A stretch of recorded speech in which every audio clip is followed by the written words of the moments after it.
Folks, Black Star Network is here.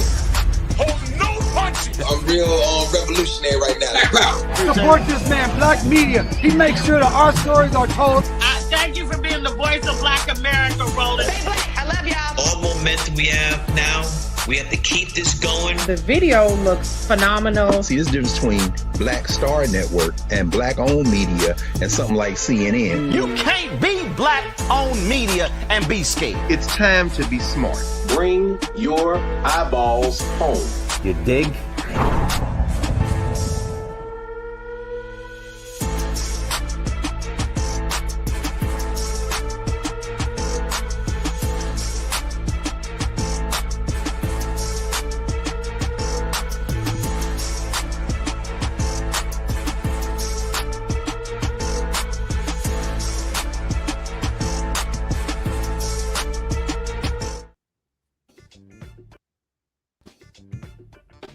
Folks, today is Wednesday, January 7th, 2026, coming up on Roland Mark Unfiltered, streaming live on the Black Star Network. A woman is shot and killed, murdered by an ICE agent in Minneapolis. Condemnations are ringing in from across the city, the state, and the country. And of course, the Department of Homeland Security and Donald Trump lying about what took place. We'll show you what happened and all of the reaction as well. Also, with today's shooting gaining national attention, a Black California family wants answers as to why an off-duty ICE officer killed him over some fireworks. We'll talk to the attorney of a Florida family. They want to know why cops killed their loved one when Donald Taylor was seen walking away from the cops who shot him in the back. Also, in tonight's Crockett Chronicles, Congresswoman Jasmine Crockett lays into Republicans who are more concerned about fraud in Minnesota as opposed to keeping health care affordable. Also, the founder of CurlMix joins us to give us an update on the status of her company. Remember, she came on here saying if they didn't sell a certain number of orders, they'll be out of business by December 31st.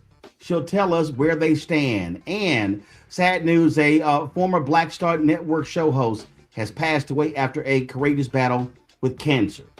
We'll tell you about the passing of wealthy you, Deborah Owens.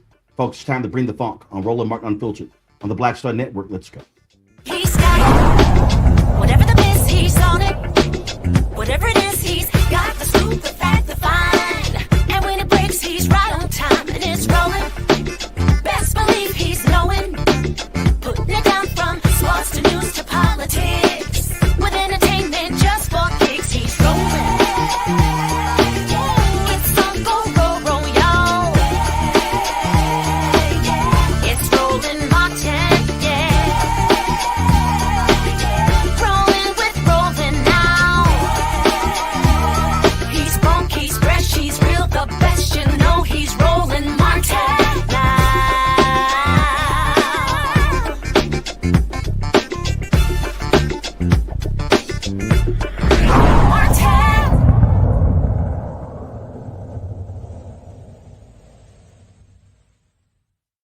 Weeks, an ICE agent has gunned someone down, this time in Minneapolis.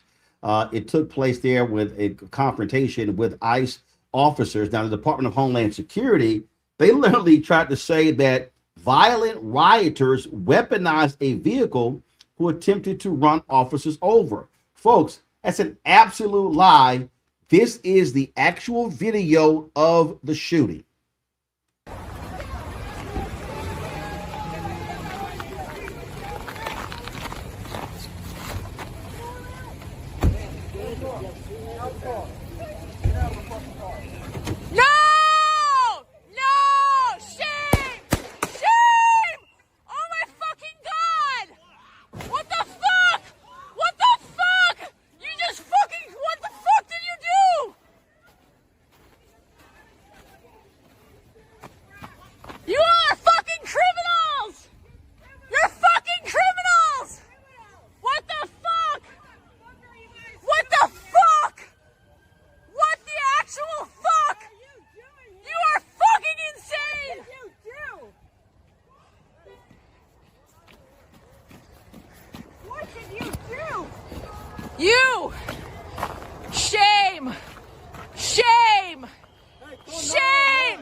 You shot her.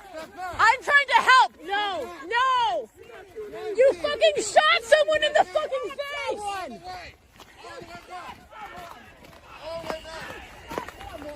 You shot someone in the fucking face. Do you have a conscience? Do you have a conscience?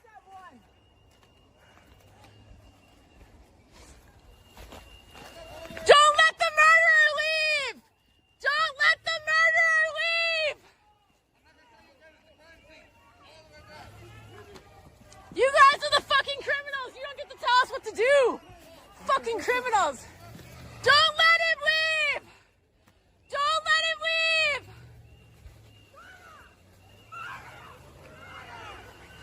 Pussy motherfuckers, man. No! Get the fuck out of our neighborhood!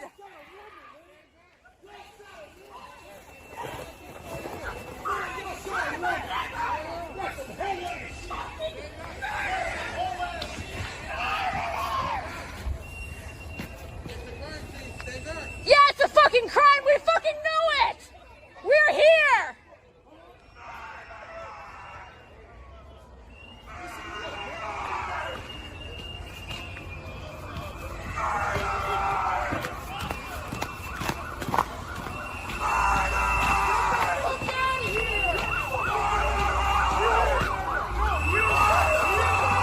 Yeah, like what the absolute fuck, man? What the absolute fuck? Do you have a conscience? Do you have a conscience?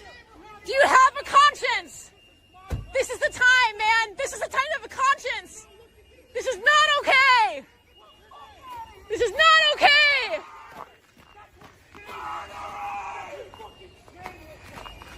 Get a fucking conscience.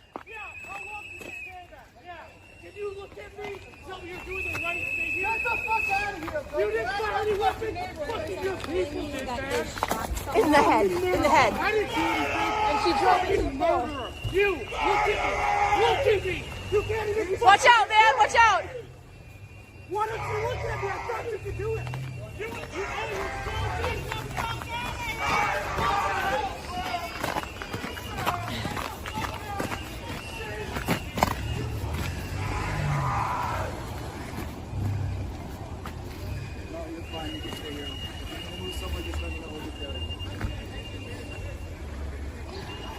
You okay, mommy?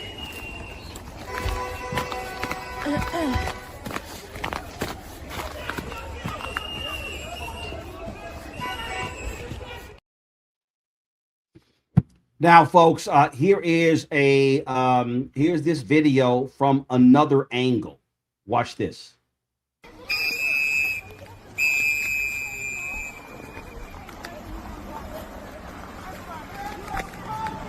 get the fuck out of our neighborhood.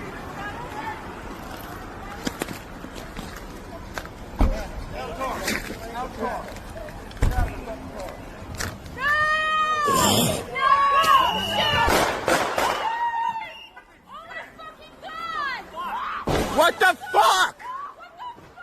Dude, what the fuck?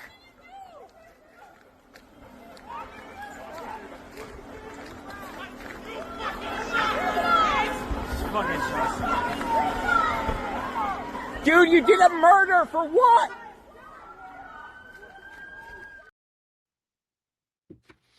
Now, folks, Kristi Noem, who was the Secretary of the Department of Homeland Security, went on Fox News. This is what she said. This is how she described what took place in Minneapolis. You just saw the video. Here's what she said. You asked about a shooting that we just had in Minneapolis, Minnesota. It was an act of domestic terrorism. What happened was our ICE officers were out in an enforcement action. They got stuck in the snow because of the adverse weather that is in Minneapolis. They were attempting to push out their vehicle, and a woman attacked them and those surrounding them and attempted to run them over and ram them with her vehicle. An officer of ours acted quickly and defensively shot to protect himself and the people around him. And my understanding is that she was hit and is deceased. We're continuing to gather more information, but this goes to show the assaults that our ICE officers and our law enforcement are under every single day. These vehicle rammings are domestic acts of terrorism. We're working with the Department of Justice to prosecute them as such. We will continue to protect our ICE officers and in cooperation with other law enforcement agencies as well. Folks, what you just heard was an absolute lie. So I want y'all to cue up the video, the first video we played, the 4.5-minute video. Okay. And so she said, this is what she said. She said, oh, the officers were trying to get the vehicle out of the snow. In fact, so before I do that, I'm gonna do this here. This is the actual tweet that the Department of Homeland Security also posted. Today, ICE officers in Minneapolis were conducting targeted operations when rioters began blocking ICE officers, and one of these violent rioters weaponized her vehicle, attempting to run over our law enforcement officers in an attempt to kill them. An act of domestic terrorism. An ICE officer, fearing for his life, the lives of his fellow law enforcement, and the safety of the public, fired defensive shots. He used his training and saved his own life and that of his fellow officers. The alleged perpetrator was hit and is deceased. The ICE officers who were hurt are expected to make full recoveries. I want y'all to listen to that. This is the direct consequence of constant attacks and demonization of our officers by sanctuary politicians who fuel and encourage rampant assaults on our law enforcement, who are facing 1,300% increase in assaults against them and an 8,000% increase in death threats. This is an evolving situation, and we will give the public more information as soon as it becomes available. That's literally what they tweeted out. Okay, so this is what they tweet. Then, of course, the liar in chief, Donald Trump, posted this on his Truth Social. I have just viewed the clip of the event which took place in Minneapolis, Minnesota. It is a horrible thing to watch. The woman screaming was obviously a professional agitator, and the woman driving the car was very disorderly, obstructing and resisting, who then violently, willfully, and viciously ran over the ICE officer, who seems to have shot her in self-defense. Based on the attached clip, it is hard to believe he is alive, but is now recovering in the hospital. Okay, and he said a whole bunch of other crap. All right, now play the video again. I want you to bring the audio down, and so when play the video where the car pulls up. Okay, stop right there. Pause it right there. Okay, let it go further. Pause it. Okay, right there, Kristi Noem live. She literally said they were trying to dig themselves out of the snow. Y'all can see there's no snow on that street. The street had already been cleared. You see it right there. So that's an absolute lie that she told. Okay, now press play. They're approaching her car. Freeze it right here. Freeze it. Okay, they're approaching her car. The officer walks up and immediately tries to pull the car door open. Press play. Now freeze it right there. Now you already see she was already in reverse. Okay, you saw the brake lights. So she pulls back. Press play. Stop. Freeze it right there. So you have two officers. One officer in front of this guard. So this guy fires a shot. Okay, fires a shot. Press play. And fires more shots at her. Now, look at the officer. He's walking. Now, if you fast forward it, what you're going to see is, maybe there's another angle. I think I sent it. It's another angle where the officer, he's walking back to his car. So Trump is lying. Noem is lying. The officers were not injured. They were not run over. It's flat out lies. Flat out lies. Now, here's what's even worse. Huffington Post has been given a video.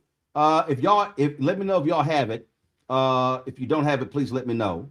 The folks at Huffington Post got a video where a doctor came on the scene. and they refused to allow the doctor to see the woman. They refused to allow it. In fact, it took 15 minutes before police would allow, before an ambulance arrived. They would not, because the ambulance was blocked because of police cars. So the paramedics had to run on foot to treat the woman. Yeah, that actually happened. And again, goes to show you what we're dealing with here. And these folks have been lying. So immediately, conservative media and others, they jumped at it. Oh my God, they're attacking ICE. Nope, that's not what happened. We saw flat out exactly what happened and how this woman was murdered by the ICE agents. The reaction was quick. It was swift. The mayor of Minneapolis was absolutely angry. Here is Minneapolis Mayor Jacob Frey. There's a lot of information that is swirling around right now, and we collectively are going to do everything possible to get to the bottom of this, to get justice, and to make sure that there is an investigation that is conducted in full. But what we do know is that a 37-year-old woman is dead and that she was shot by ICE. We've dreaded this moment since the early stages of this ICE presence in Minneapolis. Not only is this a concern that we've had internally, we've been talking about it. They are not here to cause safety in this city. What they are doing is not to provide safety in America. What they are doing is causing chaos and distrust. They're ripping families apart.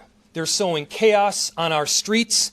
And in this case, quite literally killing people. So they are already trying to spin this as an action of self-defense. Having seen the video of myself, I want to tell everybody directly, that is bullshit. This was an agent recklessly using power that resulted in somebody dying, getting killed. As soon as it happened and we learned of the incident, we had several priorities. The first, of course, was to get the victim to the hospital and to get care as soon as possible. And to the family, I'm so deeply sorry. There's nothing that I can say right now that's going to make you or your relatives or the friends of the victim feel any better. There were, I believe, 2 Minneapolis police officers that responded and were in the ambulance on the way to the hospital. The second was to get ICE off of the scene. There were dozens, if not hundreds, of ICE and federal officers that were there at the time. Having them there was only causing more chaos. Having them there was only making a difficult situation even more problematic, and one that, yes, they created themselves. There's little I can say, again, that'll make this situation better, but I do have a message for our community, for our city, and I have a message for ICE. To ICE, get the fuck out of Minneapolis.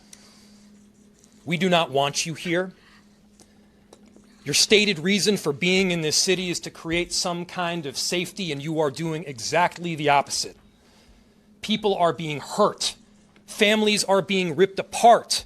Long-term Minneapolis residents that have contributed so greatly to our city, to our culture, to our economy are being terrorized, and now somebody is dead.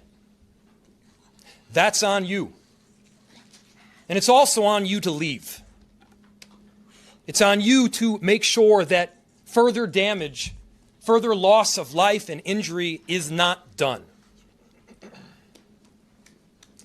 We're going to be working towards justice as quickly as we possibly can right now, and justice is what we've all got to get. Next, a message to our community.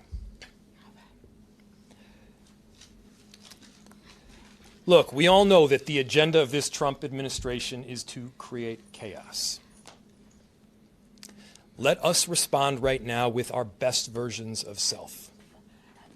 This is a moment where all of us in Minneapolis and beyond, we can rise to the occasion. We can show them who we are. We can show them the kind of courage, bravery, love, and compassion that makes Minneapolis, Minneapolis, and that makes America, America. We are better than a bunch of ICE agents being deployed to cities around the country and ripping apart families and communities. We're better than that. And so we are going to meet that hate with love. We are going to meet that despair with hope. We are going to meet that injustice with constitutional justice ourselves. And we're going to make sure that in this very difficult moment, we do not take the bait that these ICE agents are trying to create and that the federal government, to be clear, wants. They want us to respond in a way that creates a military occupation in our city. They want an excuse to come in and show the kind of force that will create more chaos and more despair. Let's not let them. Let's rise to this occasion. Let's show them something far more beautiful than the kind of division that they're trying to stoke. Let's show them unity of purpose, of love, and the courage of our conviction. Our conviction, to be clear, is rock solid, and it is for our neighbors, all of our neighbors. It's for people who have lived here for 80 years. It is for new immigrants who have made this city a better place. That's the kind of love that we're going to show up with right now. If you're angry, I get it. I am too. If you're feeling that kind of despair, it's understandable. Let's show them who we can be. Let's show up with peace. To march, to protest, to hug one another, to love all the way with peace. Do not give them what they want.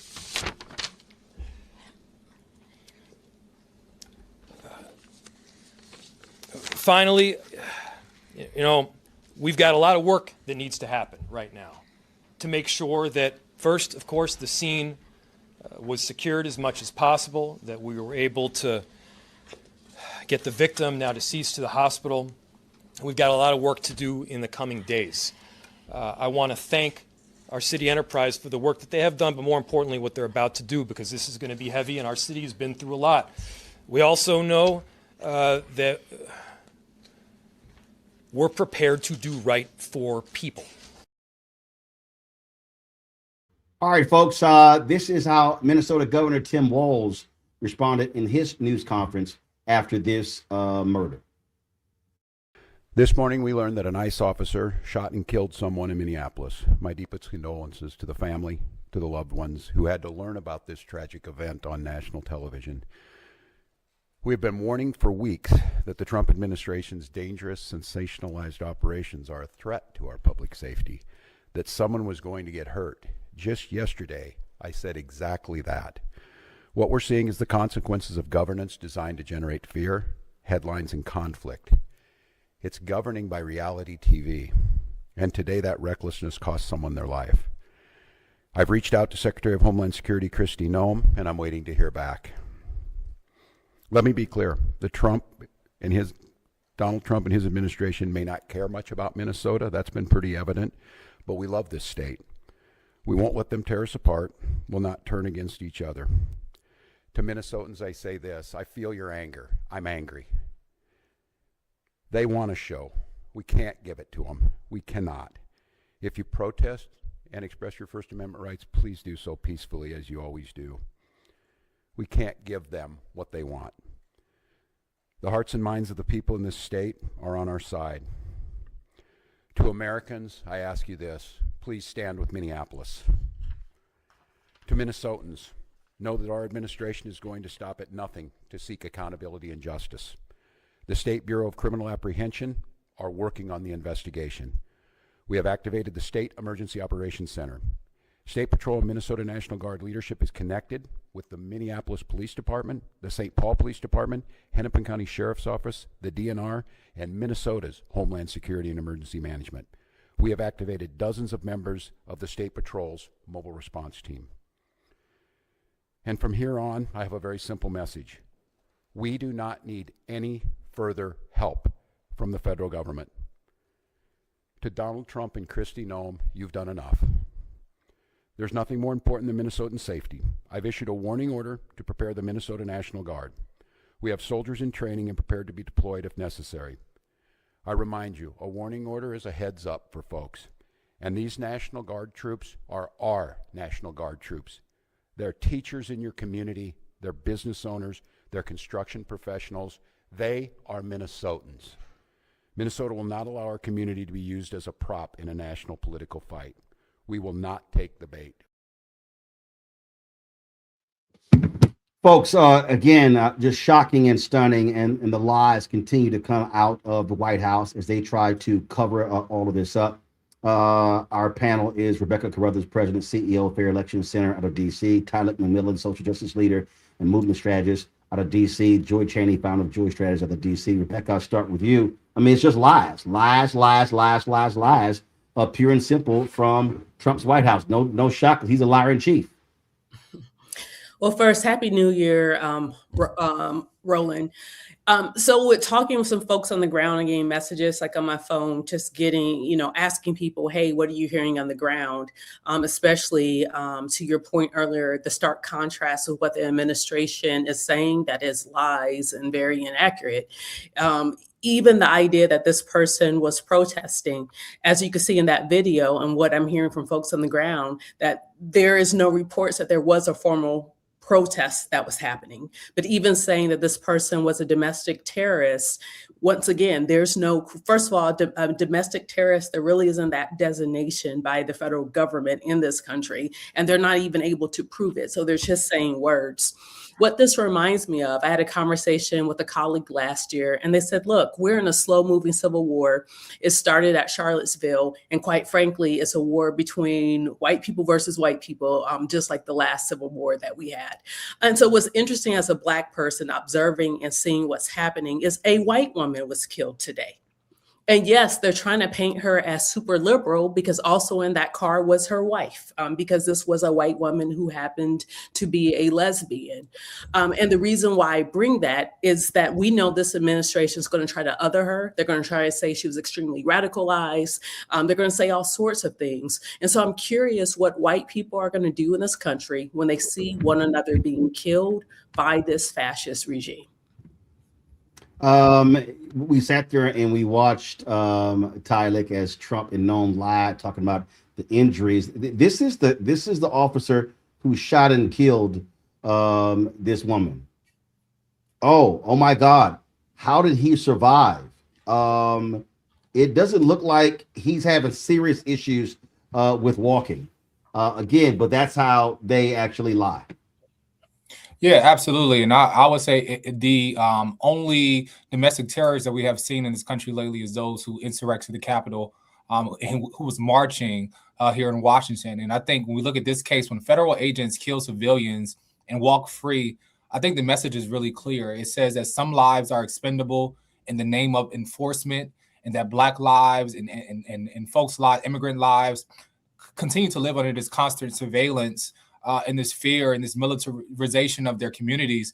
And I think we are now growing up in a country still the same, just in a different fashion, from where state violence is normalized against the most vulnerable and impacted communities. And I think this is not a matter of public safety, but it's really a matter of state terror. And this is what ICE agents are doing across our country. And no badge should grant anyone the right to kill without consequence. And I think we must abolish systems that continue to prioritize control over humanity. And our communities deserve safety from these type of armed agents. It requires care and resources and trust. And as the mayor said, quite frankly, they need to get the fuck out of our communities. And I couldn't echo that even more. Joy, the woman's name is Renee Nicole Good. She was 37 years old and a mother of 3. Yeah. And to think, I mean, when she woke up this morning, she was just going about her business, right? Of daily living, being a wife, being a mother, etc., being a citizen, and somehow found herself in the crosshairs of someone. To me, what I saw when I saw that video, I thought, like, how many times could you just be in the middle of the street? You have people screaming at you, yelling at you. You're just simply trying to get away, and that someone would shoot you. There was no threat. Watch the video over and over again. I know in the coming days, many people will say a lot, but the benefit of this time that we're in is that you don't have to listen to what other people say, including any of us on here. You can just watch it yourself. This man was not at risk. He took out his gun prior to her moving her car in his direction. So he was poised to try to take lethal action against her. And what I found alarming is that he approached the scene, but then he also left the scene. You know, I don't know if we could see whether he just moved out in front or he left it all together, but I hope that it's been clear that he should not leave the state of Minnesota. He is certainly, I'm sure he's being deposed right now by the law enforcement there and by federal officials. But what they're saying about him is obviously a lie. We can see it with our own eyes. And, you know, it's funny. I thought we were supposed to protect white women. This is a white woman like you all, you know, and not like us. We know they don't care about us. But this is someone that's like you. Donald Trump has separated even the white community. And this is why we have to take a stand together. Because if sane people who saw what they saw and know that's wrong can come together with the rest of us, then, you know, then there's nothing that can stop us. We have a civil war that's quickly, a cold war that's quickly becoming a hot one. And I think we saw it today. It was bound to happen. Indeed. Also, folks, on New Year's Eve, 43-year-old Keith Porter was fatally shot by an off-duty ICE agent in Los Angeles following celebratory gunfire outside of his home there. Porter's family is calling for a thorough investigation. The family attorney told a local news station there's no evidence that Porter fired a weapon towards the agent and questions whether the off-duty officer was justified in responding before police arrived. DHS claims the off-duty ICE agent acted in self-defense. The LAPD is investigating. All right, folks, got to go to a break. We come back. We're going to talk with the attorney, a family in Florida who's demanding answers to a loved one who was shot and killed by a cop in the back. You're watching Roland Martin Unfiltered on the Black Star Network.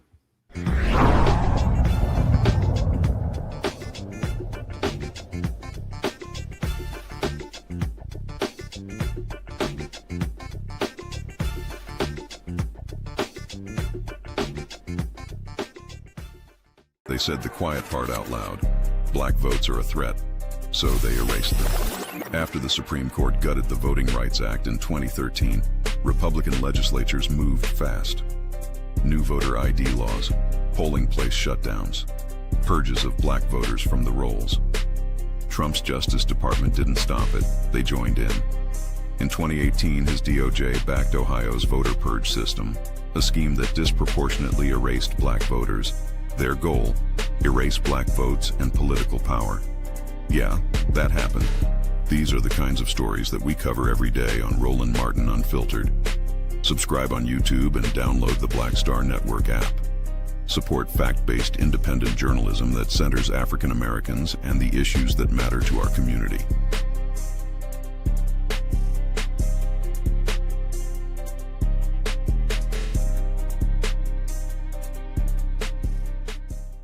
If in this country right now, you have people get up in the morning and the only thing they can think about is how many people they can hurt, and they got the power, that's the time for mourning. For better or worse, what makes America special, it's that legal system that's supposed to protect minorities from the tyranny of the majority. We are at a point of a moral emergency. We must raise a voice of outrage. We must raise a voice of compassion. And we must raise a voice of unity. We are not in a crisis of party versus party. We are in a crisis of civilization, a human rights crisis, and a crisis of democracy itself. And guess what? You've been chosen to make sure that those that would destroy, those that would hate, don't have the final say. and they don't ultimately win.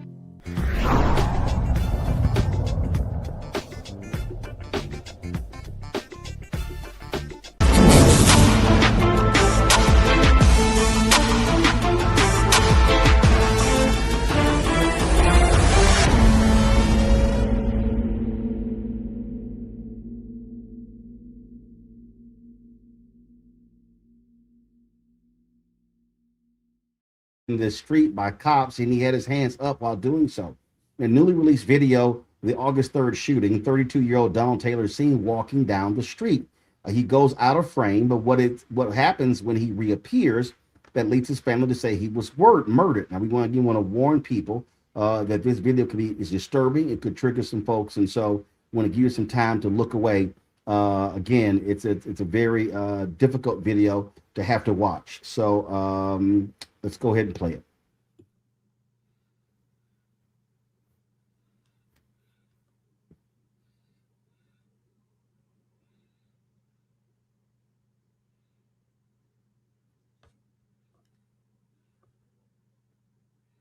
All right, folks, do we have the video?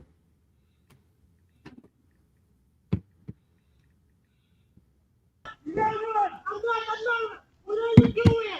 Why are you guys listening?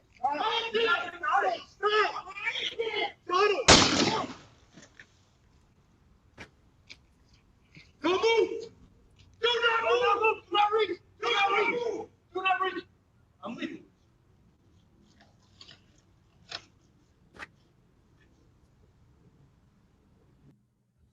Attorney Arian White represents the Taylor family. She joins us now from Miami. Okay, so walk us through this here. Were they trying to execute a warrant? What happened here? We have this video, and he's walking away. Is he walking away from a home? Is he in a driveway, in an alley? Explain to us exactly what we just saw. Okay, well, first, thank you for having me, Roland.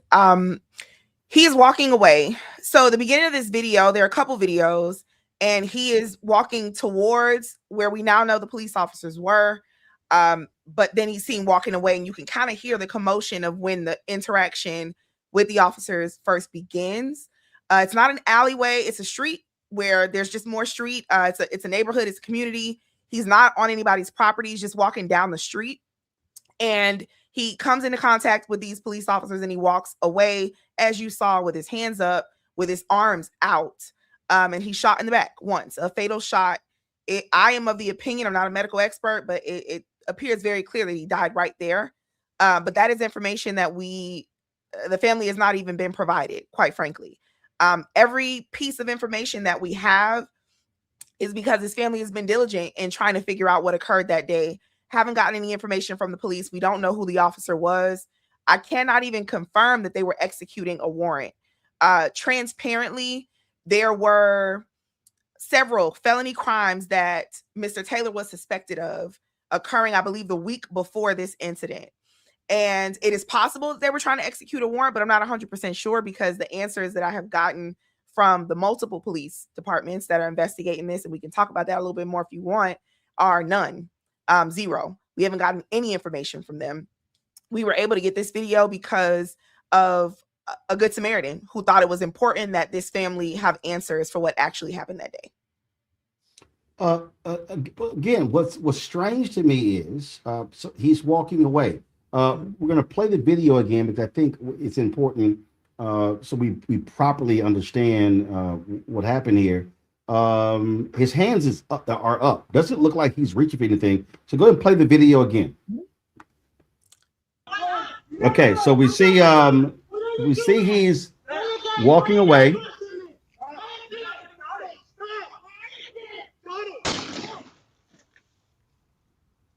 So here's what. So and watching that video there, and watching that video, come back. Okay, watch that video. He's not reaching for anything. Now, after he's shot, we hear them say, "Do not reach." Mm-hmm. He makes no move. So I don't understand why in the situation. Why do you fire a weapon? Your gun is out, not taser or anything along those lines. Yeah, there's no reasonable, rational, or legal explanation from our standpoint. There was no reason to shoot him.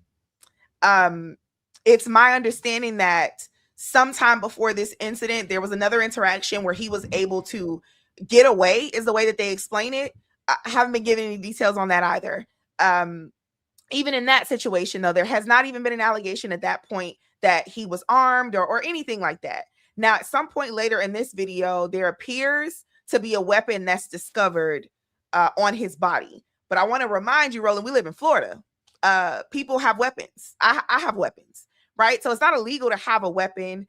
I'm going to be a lot more fair to them than they were to Mr. Taylor and say that assuming that they believed, all the allegations that have been put forth against him, that they approached him as though he was armed and dangerous, right? But in this country, at least, as far as I know, it does not matter if you're charged with a misdemeanor, a trespass, felony drug possession, or murder. The burden of proof is the same, right? The police don't get to be judge, jury, and executioner. He was entitled to an arrest, a reasonable response to his behavior, which I don't even believe a taser at this point. They didn't even attempt to physically accost him, as far as I can tell. But he was entitled to be arrested, prosecuted by the state attorney's office, tried by a jury of his peers, and then, if found guilty, punished by a judge, right? And what they've essentially done is they have robbed the public of answers, right? They've robbed the potential victims of these alleged crimes of any answers, and they've robbed Mr. Taylor of his life, his family of his life. He was a young man. He was 32 years old. And I sat on this video long enough to try to figure out something, right? To be a good attorney and think of some possible explanation. And I can't think of one that makes sense. Not one. This took place August 3rd. What has been the response, reaction from police department, from the district attorney? Yeah. So I haven't spoken with or heard from the district attorney at all. I will say this, and this is information that I'm not sure is public at this point, but I'm going to go ahead and say it now. This murder actually occurred. This is the City of Hollywood Police Department that fired these shots, is my understanding.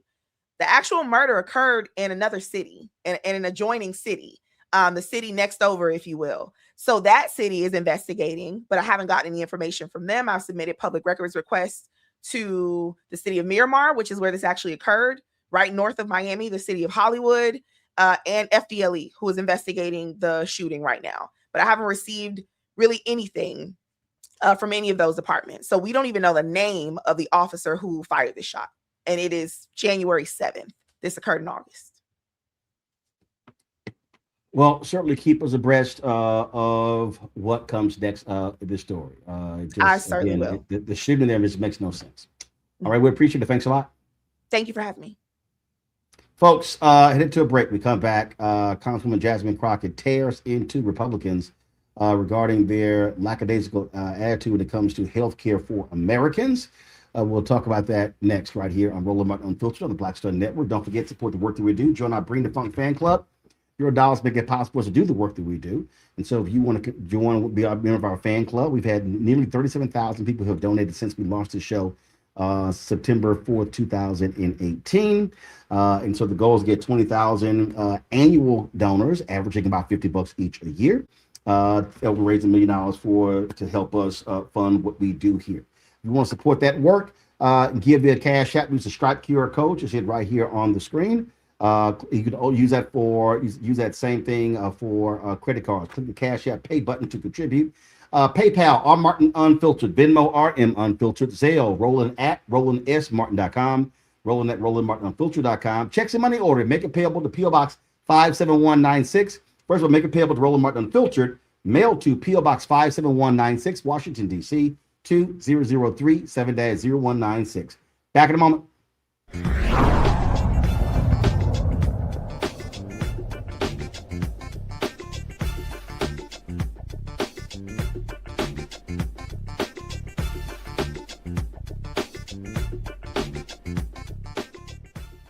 They said the quiet part out loud. Black votes are a threat, so they erased them. After the Supreme Court gutted the Voting Rights Act in 2013, Republican legislatures moved fast. new voter ID laws, polling place shutdowns, purges of black voters from the rolls. Trump's Justice Department didn't stop it, they joined in. In 2018, his DOJ backed Ohio's voter purge system, a scheme that disproportionately erased black voters. Their goal, erase black votes and political power. Yeah, that happened. These are the kinds of stories that we cover every day on Roland Martin Unfiltered. Subscribe on YouTube and download the Black Star Network app. Support fact-based independent journalism that centers African Americans and the issues that matter to our community.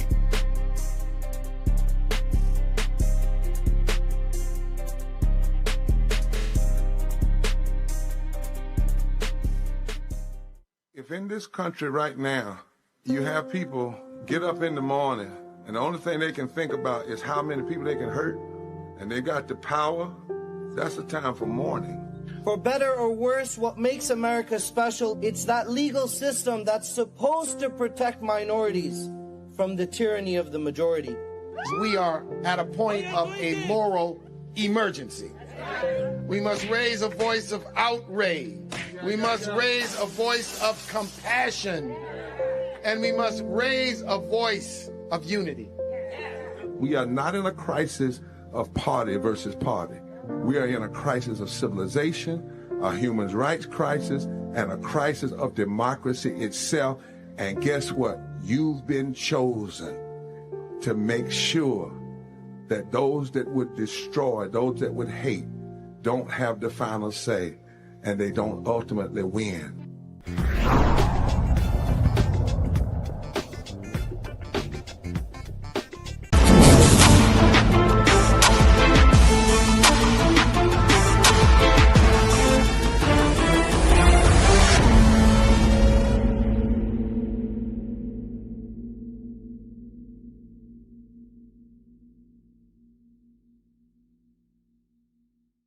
Fraud in Minnesota. Well, Congresswoman Jasmine Crockett had some other thoughts about that. And here is how she challenged the panelists today. I just have one quick question. I have not been here the entire hearing, but I don't think this question has been posed for each of you, and we can start at the far end. Do you believe that all Somalis are engaged in fraud? I do not, and I'd like to... Okay, just yes or no. Next. Of course not. Oh, absolutely not. We have good Somali people in our state. Okay. Absolutely not. Okay, thank you so much. I just want to make sure I level set, because it seems like we want to continue to, especially as we just heard those particular articles entered into the record, we want to continue to just make it seem as if you are Somali, then somehow you are a fraudster. And this administration has decided that it wants a target on their backs. And so when my colleague, Ms. Randall, decided that she wanted to talk about the threats that are being made towards various Somali people, the reason she brought it up is because this particular side of the aisle has a tendency of, if one person does something bad, especially if they are an immigrant, then we are going to cast aside that entire community. So I wanted to level set, and I appreciate your honesty, because that's something that we very rarely get from my colleagues on the other side of the aisle. In fact, if we want to talk about fraud, I got a lot of fraud that we're going to talk about, because we're going to get into this, but I am very curious to hear. Let me ask you, Mr. Ballou, are you aware of allegations that $50,000 in taxpayer dollars have been given to someone that is currently sitting in this administration by the name of Tom Homan? Are you aware? Okay, that's a yes. I am. Okay. And last I checked, and correct me if I'm wrong if you have different information, but he was given that $50,000 in exchange for being able to provide contracts and kickbacks to people as soon as Trump was going to get into office. The DOJ was actually investigating this, but as soon as Trump got into office, last I checked, he actually said, go ahead and throw away that case. So it was a Department of Justice investigation, and he accepted the money from an undercover FBI agent in cash. Are you aware as to whether or not we ever got that $50,000 back? I'm not. Oh, okay. Are you aware as to whether or not this committee has decided to investigate that? I'm not. Are you aware as to whether or not any committee in Congress has decided to investigate the fact that we know that he took $50,000 from an undercover officer, and yet we still don't have that money, nor does he have any charges? I'm not. Oh, okay. All right. So let's get into it. We're living through the most corrupt presidential administration in American history, a $300 million ballroom, a $230 million payout from the Department of Justice because the president got his feelings hurt because he had to be investigated for being a criminal. Hundreds of thousands of taxpayer dollars spent at Trump-owned properties around the country, Trump-branded wine being sold at the Coast Guard exchanges, American taxpayer dollars being spent on DHS propaganda ads on Truth Social, awarding federal contracts to corporations in exchange for campaign contributions. Kash Patel flew his girlfriend around the country on a multi-million-dollar jet that taxpayers paid for. Kristi Noem gave companies she's affiliated with hundreds of millions of tax dollars, then went out and spent another $200 million on 2 private jets for her travel. For 12 months, this administration has been taking billions of taxpayer dollars from American people and have been giving it away to their own companies in the form of tax cuts, government contracts, or other government funded subsidies. So Congress has a role in getting rid of fraud, I will admit that, in any federally funded government program. However, I think the fraud that the American people are concerned about is that the Republicans are taking away Americans' health care so that ultra billionaires can get more tax cuts. The real fraud is the dehumanization and demonization of the working class Americans and immigrants to distract folks away from corporate socialism that's happening because of the Republicans. So this is truly the definition of throwing away the baby with the bathwater. The Republican philosophy is that if the cost of living for the average American increases, they're on their own. But if the cost of doing business increases for the wealthiest people on earth, well, then it's the government job to bail them out. But I want to get to my last question because, Mr. Ballou, I got to give you a chance. He's been issuing pardons for numerous people who have defrauded the American people. And Republicans on this committee, yeah, just as quiet as the room just got, right? So, Mr. Ballou, talk to me about how the Trump administration has welcomed fraud across government by purging DOJ attorneys and shuttering ethics office across the federal government. Well, you know, one of the things that's been a common theme in this discussion so far is potential government employee involvement in some of these schemes. That hasn't been proven yet, but it does seem to be alleged. The concern that I have is the office that would prosecute that in the Department of Justice, the Public Integrity Section, has been largely defunded and decimated. Thank you so much. And my time has expired, but I do have some UCs, Mr. Chairman. You want to do them now? I do. Okay. The first one is from Truth Out. Trump grants clemency to executive who led $205 million Medicare fraud scheme.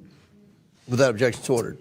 The next one is Trump commutes sentence of Dr. Solomon Melgen, eye doctor, found guilty of Medicare fraud. Without objection, it's ordered. The next one, healthcare fraudster Philip Esfermaze is latest Trump clemency recipient to be arrested. He defrauded more than $1 billion from Medicare. Without objection, it's ordered. Trump pardons nursing home owner and supporter convicted of $7 million in tax evasion. Without objection, it's ordered. Trump and pardons, we'll want all that stuff to put in the record. So, I will. I got you. Trump pardons cost victims and taxpayers $1.3 billion, House Judiciary Committee Democrats review says. All right, without objection, so ordered. Wow, that's a whole lot of fraud there, Tyler. And Republicans, as she said, are very silent.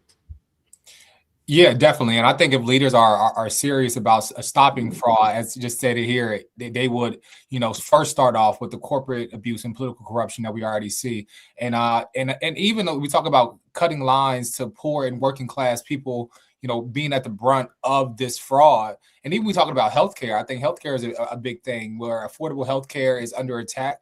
And the fact that engineering these costs that continue to hike costs for families where they have to choose between prescriptions and rent and groceries.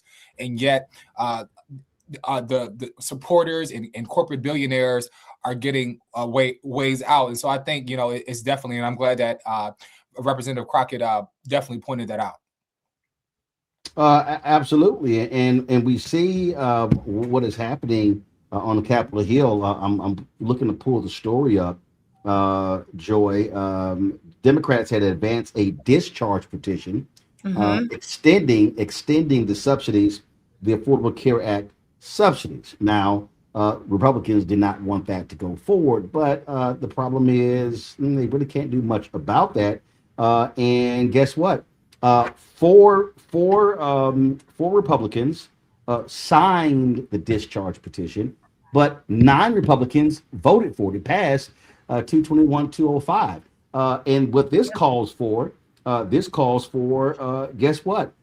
To extend the subsidies for 3 years. And were wiped out in that big ugly bill they passed. And here's what I think interesting. Remember, Joy, all the different people, all the different pundits and media folks and strategists who were saying that Democrats were wrong to shut the government, to first of all, not lift the finger to help the Republicans open the government. They were blaming Democrats for shutting the government when actually it wasn't Democrats, it was actually Republicans. And they said, well, Democrats are wrong. Oh, look, you lost the battle. Subsidies are gonna go away. You lost.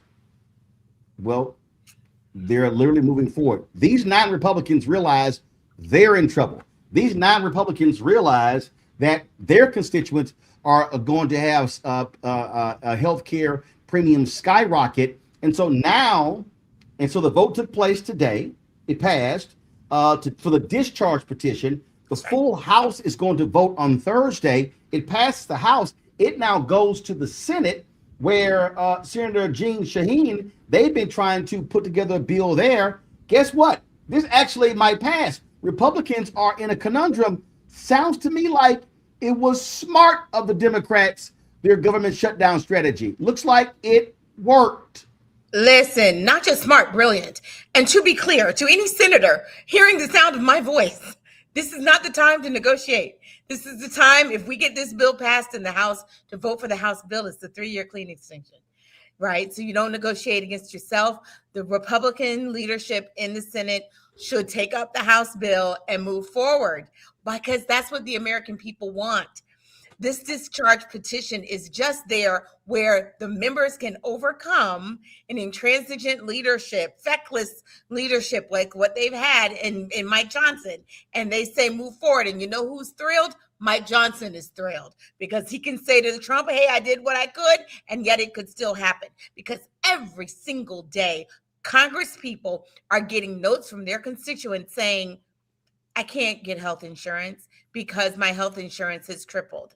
I can't get health insurance because it's doubled. They're getting that every single day. And they're saying nothing that's done this year is going to just undo it overnight. I'm making the decisions now that have an impact for me and my family.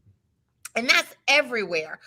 Blue state, red state, purple state, whatever wherever you find yourself, all Americans are experiencing this, and it is just augmenting the uncertainty they already had because of the cuts that we know are coming to Medicaid.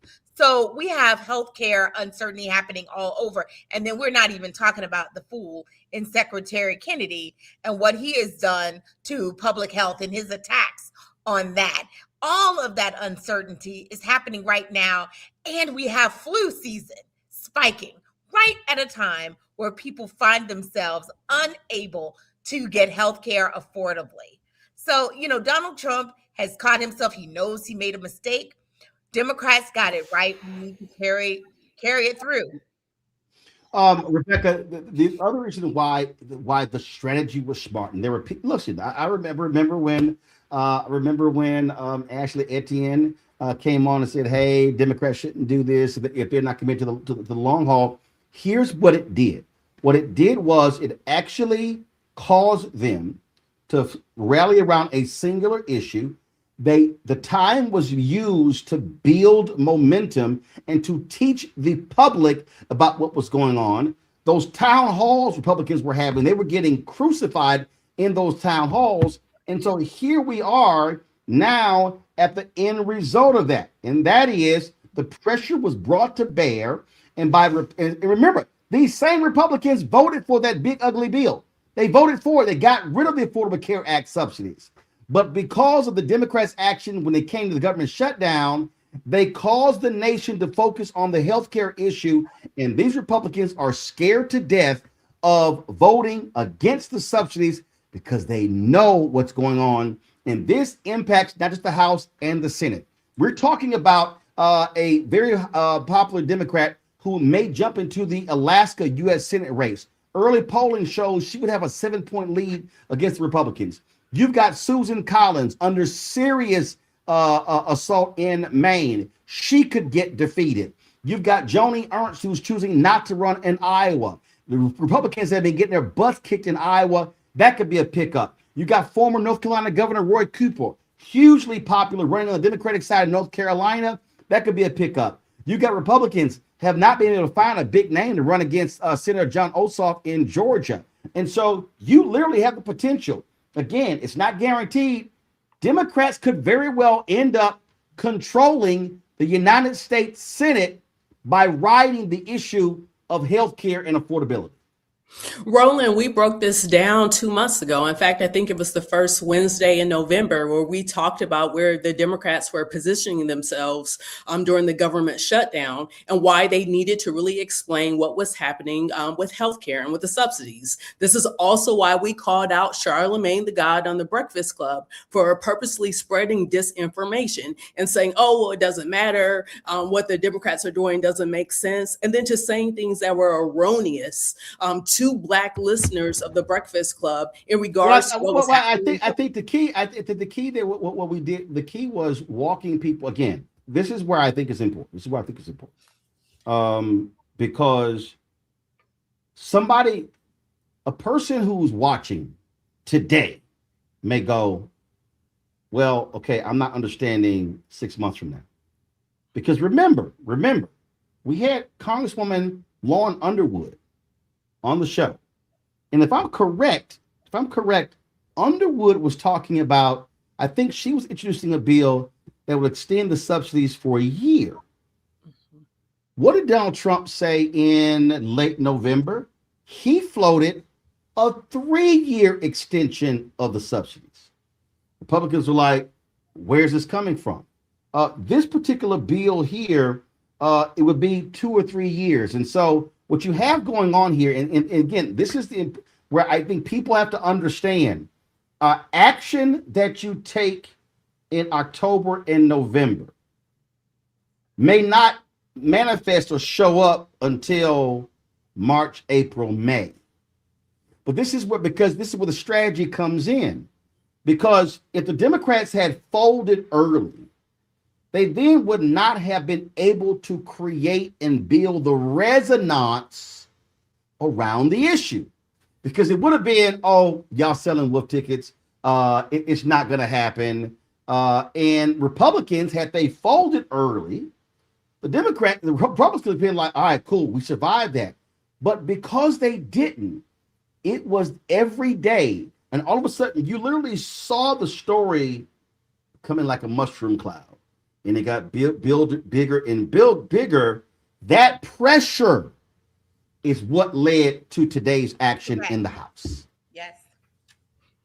Rebecca, it was that pressure that over days, it turned into 1 month, into 2 months, into 3 months. And even though they expired the 1st of January, I'm telling you right now, this is going to pass because Republicans are scared to death of getting wiped out in November. Absolutely. What we saw this late fall 2025, is that Democrats use strategy to position healthcare and healthcare subsidies as an issue in 2026, not just a wedge issue. And we say wedge issue, so to explain to your audience, it's the issue that you use to drive people politically, right? But what Democrats actually did, they moved it from just a wedge issue, but they turned it into a voting issue. Because one thing that we have learned since 2009, 2010, is that healthcare subsidies, premium costs are a voting issue. It drives people to the polls. It's one reason why in 2010, Republicans were able to use it to beat Democrats over the head, and Democrats lost the midterms in 2010. There were other things as well, but those healthcare town halls was the catalyst that Republicans use. Even though the idea or the name of Obamacare doesn't poll well, the idea of having affordable healthcare that you can actually go in and see a doctor when you're sick, you can go see a doctor for preventative care. That's extremely popular in both the red states and blue states, in urban areas, in rural areas, in suburbs, across all demographics. People want to be able to go to the doctor when they need to go to the doctor and not have to file bankruptcy because they went to the doctor, because they saw healthcare. And so it's very important. I do agree with you. I do think in the next 10 days, this thing is going to pass because the Republicans they don't need this as a voting issue in 2026 because they'll lose on it. They don't want to go into the next presidential cycle in 2028 with it hanging over their head either. But the other thing, just to mention, Roland, just a preview for your viewers, is that we're going to have another continuing resolution to figure out the budget because we're going to run out of money again with the federal budget because we haven't passed the budget. That's going to happen at the end of this month. And then today, Donald Trump said, hey, you know what? We need to have $1.5 trillion in military spending. And so there's some bigger fights that are right behind the horizon. Right. I do think there's been enough pressure for this thing to pass in the next 10 days. But here's the other thing that I think is important that we just can't overlook. We saw the better part of 2025.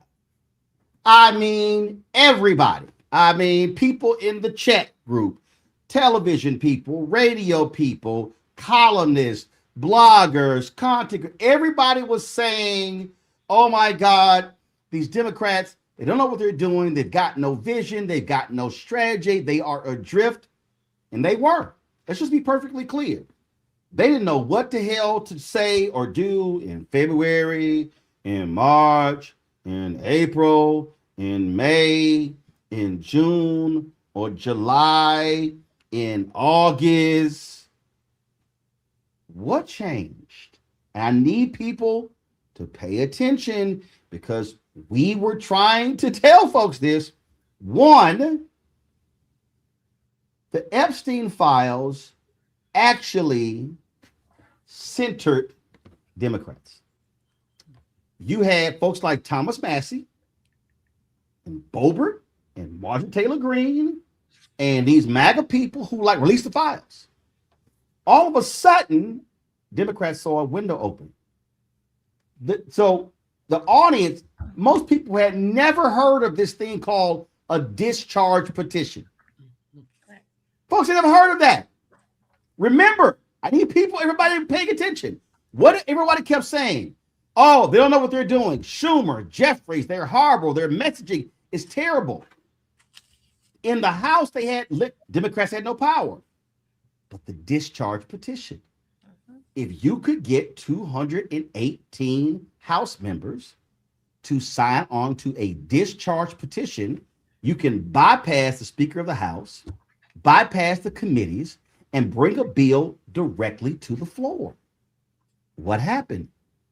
That's what they did with the Epstein files. Then all of a sudden, Democrats said, well, wait a minute. Yeah, the government shut down. Then they started, wait a minute, hold up. We got a message. Healthcare, affordability, healthcare. Then it was, wait a minute. We could put a discharge petition for these subsidies. And that's where we're at right now. So for people who were complaining, people who were saying that their strategy in the government shutdown was wrong, I'm like, no, you weren't getting it. What it did was we finally saw in the last quarter of the year, October, November, December, we finally saw Democrats wake up, come up with a strategy that focused their entire party, and people were literally following that and not just trying to chase Trump on every other tangent. And now, what do you now have here? Oh, this is the Wall Street. Let me pull it up right here. If you don't think this stuff is important, y'all, how it all plays out, look at this right here. Boom. Trump moves to ban large investors from buying single-family homes. It's unclear whether congressional approval will be needed to institute the ban. You may say, well, wait a minute, hold up. What's going on there? Because he's getting killed on affordability. His approval ratings are low. What did he say the other day? Look, y'all got to save me. If we don't keep control of the House, they're gonna impeach me. Tyler, why would you be concerned about impeachment if you didn't do anything that actually could lead to impeachment? See, this is what we're now seeing. It's showing up in the polling data. It's showing up in the special elections. Republicans are going, oh shit. We spent we doing Venezuela. We passed this big budget bill. We passed all this sort of stuff. And the same thing we criticize Democrats and Biden and Harris about, we're not getting our asses kicked on it. That is what is happening before our very eyes. That is correct. And I think framing the shutdown, around healthcare and affordability, because I think, in the abstract budgets, when we think about the budget's sake, it's like whether people are living or dying. And I think that in that moral contrast of like protecting people over politics, and I think moving that and understanding the framework of how the Republicans, kind of moved the Epstein stuff, kind of using that same framework to really focus in on healthcare that many Americans care about, because I mean, it's really about life or death, and folks really have to make decisions now about keeping a roof over their head or going to buy prescriptions. And so I think it's a smart contrast to make. Enjoy for the Joy 1 second. And for the people who were saying, oh, Trump had this economic plan and Kamala Harris didn't. Well, here's the deal. This is Trump's tweet right here. I am immediately taking steps to ban large institutional investors from buying more single-family homes, and I'll be calling on Congress to codify it. That was him in a tweet today on Trump social, whatever the hell that thing is. This is the plan of Vice President Kamala Harris. Yeah. Stop Wall Street investors from buying up and marking up homes in bulk. Vice President Harris is calling on Congress to pass the Stop Predatory Investing Act to curtail these practices by removing key tax benefits for major investors who acquire large numbers of single-family rental homes. That's what she was laying out. She saw this. Folks weren't paying attention. They fell for the okie doke of how great and wonderful Trump is going to be on the economy, and now they're realizing he's an idiot. Correct. And he's doing what he should be doing, right? Occasionally, and first of all, he's lying. He's not going to do any of those things. But he pulls them out because they are things that he knows are popular, things that he knows will work. And so if you were someone who chose Donald Trump over Kamala Harris, then, you have a little egg on your face now, and you feel pretty stupid. But the fact of the matter is we had to sell it. And, that we have had the failures as the Democratic Party. But for once this summer, we realized we had an issue that Americans told us they cared about. We did sometimes what we don't do. We actually listened to them, and then we stuck together. We united, right? Maybe after 3 months, in the end, there were some who came to the table and took a different direction. But for those weeks, we were united and we were bold. And we didn't allow people to keep putting the government shutdown on us. We said, absolutely not. We didn't argue on their playing field. We said, you're coming to our playing field. We won. And this is the roadmap for going forward. If we talk about kitchen table issues that people tell us they care about, and then we are, pardon my French, asshole enough to make it happen, people will see that we are fighting. And even if we can't land it, then we'll get caught trying. The American people understand that we aren't in control of the House and Senate or the presidency. They understood that. We have got to get caught trying. And that's what Schumer and Jeffries did. They fought for the American people. And that's why people are responding to them. And I think we're going to win the House, certainly. But I think we have a chance in the Senate, which we did not think we had. But the thing here, Rebecca, is, again, we've always understood that you have to speak to the economic issues. And what you are witnessing right now, you're witnessing a cratering of Donald Trump's support from young voters, from male voters, all of these folks who voted for him. And guess what?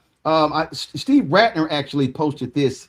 And again, this is something that we kept talking about and wanted people to realize. But you have to constantly be pounding the message. What do Republicans always do? They're always pounding the message.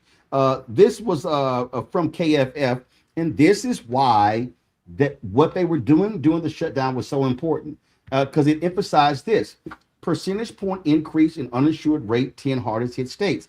7 of the 10 states are red states that voted for Trump. Louisiana, the top 3 are Louisiana. First of all, Louisiana, Florida, Arizona. Then you have Kentucky, Arkansas, West Virginia, Oklahoma. That's 7 out of 10. And so what the government shutdown did was it crystallized for people, hey, the people who you voted for in the House and the Senate, they're the ones screwing you on the Affordable Care Act. And Rebecca, I know Democrats keep doing this, and you notice I never say Obamacare. It is stupid. It is insanity for Democrats to use the phrase Obamacare when that was a poll-tested phrase to purposely be a negative. You don't reinforce the negative. And so we see it. Republicans, man, y'all get rid of Obamacare, but don't touch my Affordable Care Act. It's the same thing. So again, it to me, it's doing stuff like that. It looks like they finally are figuring out how to actually win the messaging game.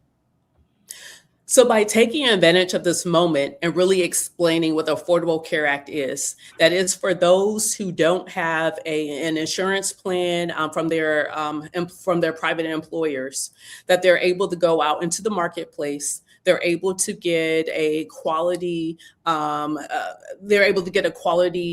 insurance plan, and then there's subsidies that helps make sure that they can pay for it and that they're not priced out of the market, right? So people now are kind of understand, okay, that's what this thing is. Now, when I worked for Congressman Dingell, one thing that I remember as the Affordable Care Act was going through committees and it was being written and it was being revised is that there was an understanding on the Hill that this was part 1, that there had to be a part 2. Part 1 was, hey, let's make sure, like right now we have a private insurance system. Let's make sure that people aren't kicked off because of pre-existing conditions. They're able to have access to a quality healthcare plan. And that's not a junk plan. That's basically worthless. And you have extremely high out-of-pocket costs and a lot of things aren't covered, right? The second part was, okay, now that we have insurance that's affordable for people, now we have to figure out how to drive the underlying cost of healthcare, the delivery model, the delivery systems for healthcare. There has to be a part 2 to reduce the cost, because does it make sense that year over year that healthcare costs are going up in this country? No, it doesn't make sense. Healthcare actually doesn't have to be as expensive as it is in this country, but it's going to take an act of Congress to actually solve that. So what I'm hoping that the Democrats do here is continue this education and this public debate. So then the next time that Democrats have the House and the Senate and perhaps even the presidency, they're able to do the part 2 to actually drive the cost of healthcare down. Because one thing that we know, and to your point about messaging, we understand through all of the messaging as over the last 10 years that people have a vested interest in driving healthcare costs down. So first, we had to make sure people had access. So making sure that they have a quality healthcare plan that they could pay for. And then the next step is actually reduce the cost of healthcare. And so I want to make this last point before I go to break here. And again, this was another Ratner tweet that I thought was interesting. Florida, Texas, Mississippi, South Carolina, and Georgia, all red states, stand to suffer the most, he calls it, from the Obamacare subsidy expiration because they haven't expanded Medicaid, leaving many low-income households uninsured. Y'all, this is the thing right here. And this is why you have to connect the dots. And y'all hear me say this all the time. You connect the dots, you connect the dots, you connect the dots.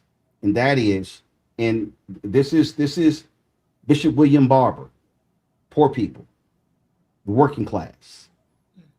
Guess what? If all of a sudden Republicans make this move, So they passed that they call the big beautiful bill, or let's call it the big ugly bill. It got rid of the subsidies. It got rid of lots of different things. What did I constantly say in 2025? White people are going to have to experience pain. They're going to have to experience it. They're going to have to feel it. Remember when the government shutdown happened and it was all of this stuff over SNAP benefits? And I said, I know no one wants to deal with this, but they're going to have to go without food. And people was rolling. Look, the people who, I mean, these government workers, first of all, the law states that when there's a government shutdown, that the government workers are repaid the money when they were out. So here's the thing for everybody who kept saying that, well, it wasn't smart. The reality is Democrats knew that the government workers were going to get the back pay. Okay. So you had to make a calculated decision. And when you did, and you had limited power, that's what you had to do. But what this did was this woke people up, because low income people, middle income people, upper income people, all of a sudden, when those letters drop, hey, this is what your premium is going to be in 2026. The subsidies go away. Oh shit! What? All of a sudden, my premium is going to go from $2,400 to $25,000. Yep. And why? Because they got rid of them. They got rid of them. And so this is what we kept saying to people. And so it was important for people to understand strategy, but understand the education process. And unfortunately in America, unfortunately in this country, we have folk, it used to be a billboard phrase, now it's the size of a tweet or a TikTok video. It takes time to have to explain these things. And what you're now seeing, and again, it's no guarantee it's going to happen, but y'all, this actually happened today. This is the vote. There was a vote to discharge this vote. This is it. It was 221 for, 205 against. 9 Republicans crossed the aisle. Thursday, this, what does this do? This actually extends the subsidy. This particular proposal that they're voting on will extend the subsidies for 3 years. I need everybody to hear what I was. Remember during the government shutdown, Democrats were talking about a 6-month extension. If I'm correct, Representative Lauren Underwood, when she came on our show, she was saying her bill would have a 1-year extension. It was Trump who threw out, man, we may want to extend this for 3 years. You know why? Because if they did 6 months, what did Rebecca say earlier? It's another continuing resolution. You're going to be back at the same fight. The Republicans do not want another health care battle in 2026 before the election. That's why all of those most major things in the so-called big beautiful bill, the big ugly bill, they went into effect after the election in November because they did not want people to have to talk about the pain. So we are on the verge, folks, Thursday, of Republicans and Democrats in the House passing a bill that would extend the Affordable Care Act subsidies for 3 years. It passes the House. It now goes to the Senate, where they now have to negotiate. It's going to be 1 year, 2 year, 3 years. And now the pressure shifts to Republican senators. And guess what that means? Well, Tom Tillis is not running in North Carolina. But that means if you are Susan Collins, how are you going to vote? Lisa Murkowski in Alaska, how are you going to vote? Oh, if you are running in other states, Florida, we can go on and on. Joni Ernst in Iowa, how are you going to vote? The bottom line is this brilliant move of the discharge petition, getting 9 Republicans in the House, could very well cause the bill to pass in the Senate, and then you see the extensions. And so smart play, but that's how you have to understand how the dots are connected, and you play a short game versus a long game. We'll see what happens. Going to go to a break. We come back. Black Star Network headlines with Brittany Noble and more on Roland Martin Unfiltered. Back in a moment.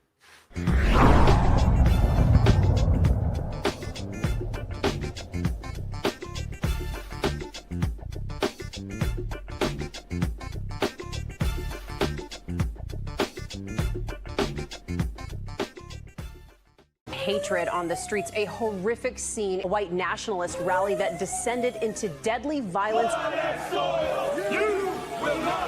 White people are losing their damn minds. As an angry pro-Trump mob storms the U.S. Capitol, we're about to see the rise of what I call white minority resistance.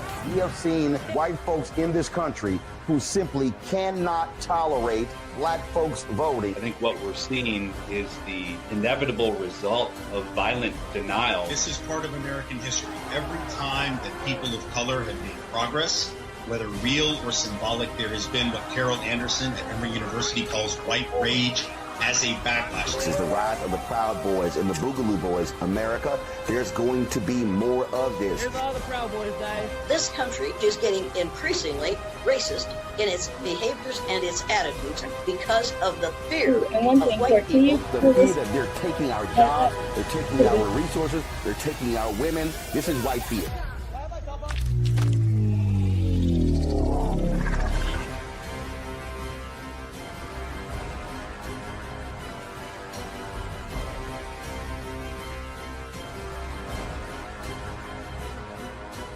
They said the quiet part out loud. Black votes are a threat, so they erased them. After the Supreme Court gutted the Voting Rights Act in 2013, Republican legislatures moved fast.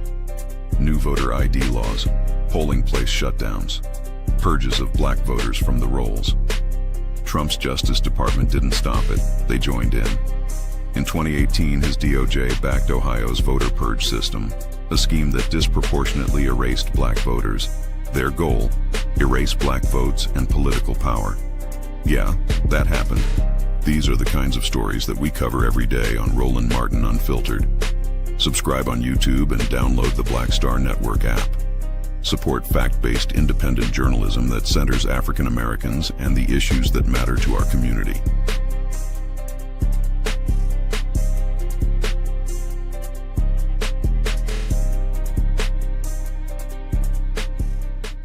Melanie Campbell, National Coalition on Black Civic Participation and Black Women's Roundtable. And we are watching Roland Martin Unfiltered all day, every day, 24/7. Spread the word.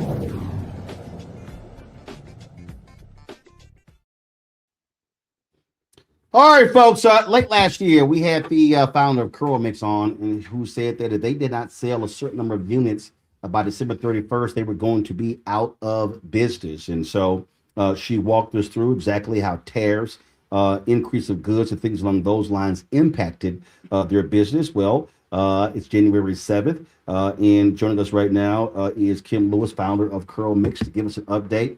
Okay, Kim, what the hell happened? Y'all still in business, or you done? No, we're not done. We're still in business. And thank you so much for having me on the show, Roland. I am so grateful. So what happened? So we ended up getting the 20,000 orders, which was phenomenal. And I'm so grateful to everyone in the community for all the donations and orders. And my team has just been working really hard to get orders out, to ship everything. But we were able to pay down about $500,000 in debt, which was phenomenal. And we were able to add a few jobs to our operations and our manufacturing facility.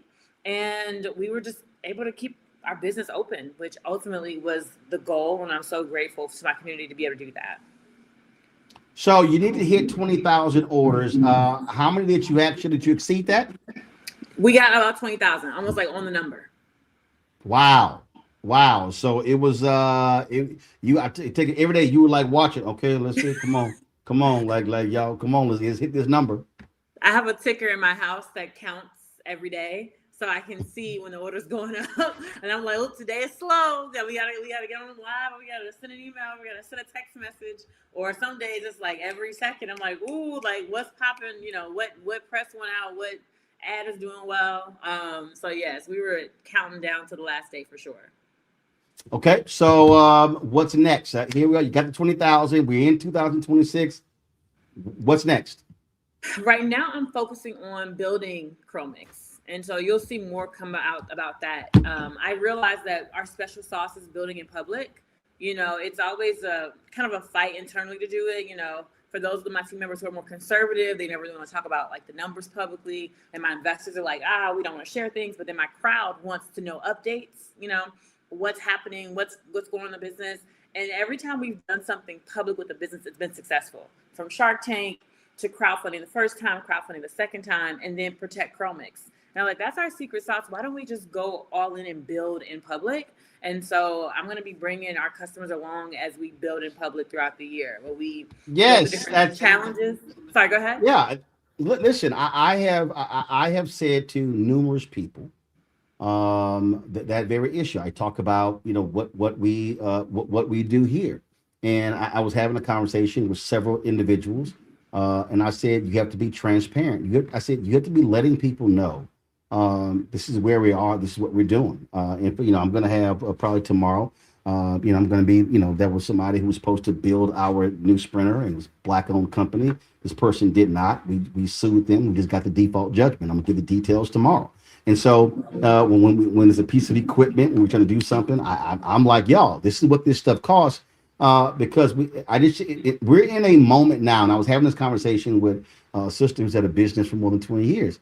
And I keep saying, we got to understand, when we say it's just us, ain't no cavalry coming for us.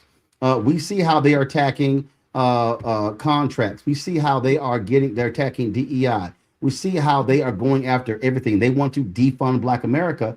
And so this is where we have to look inward and really build. And that means being very transparent, open with the public. Let them know that, hey, if y'all want this stuff to continue, this is what you're going to have to do. No one is coming to save us. No one. And you're so right. And what we've learned, though, is that we can save ourselves. It is possible. And I think building in public is going to allow people to just be bought in and really feel like we're being honest, because I think that sometimes people think we're hiding things, and that's never the intention. It's always with the intention to protect the business. But I think you can protect the business and still be transparent at the same time. Maybe, in fact, protecting the business is being transparent, So that is my focus for 2026, building CurlMix. All right, then. Well, congratulations. Glad you hit it on the number. It's still in business. For folks who want to check your product out, what site did they go to? CurlMix.com. We sold out of a lot of things. The only thing available to buy is our 10 for 10. So which is basically 10 products for $10 each. We are still getting out the orders from December. So, we had 20,000 orders. A lot of those 20,000, like 10,000 came in right at the end. And so we are focused on getting those orders out and should be caught up by the end of this month. And then the 10 is the best thing to buy because everything else is out of stock right now. All right, then. Well, look, congratulations. I'm sure that is a huge sigh of relief for you. Y'all were just, pushing and pushing and pushing. But that's what, the reality is when entrepreneurship, that's what it's all about. And so congratulations, and look forward to great things in 2026. Thank you for having me, Roland. I appreciate you. All right, folks, going to a quick break, coming right back. Headlines with Brittany Noble. Back in a moment.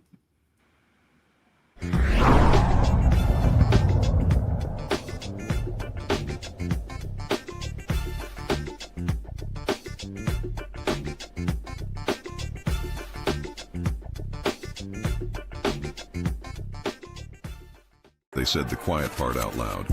Black votes are a threat, so they erased them. After the Supreme Court gutted the Voting Rights Act in 2013, Republican legislatures moved fast. New voter ID laws, polling place shutdowns, purges of black voters from the rolls. Trump's Justice Department didn't stop it, they joined in. In 2018, his DOJ backed Ohio's voter purge system, a scheme that disproportionately erased black voters. Their goal, erase black votes and political power. Yeah, that happened. These are the kinds of stories that we cover every day on Roland Martin Unfiltered. Subscribe on YouTube and download the Black Star Network app. Support fact-based independent journalism that centers African Americans and the issues that matter to our community.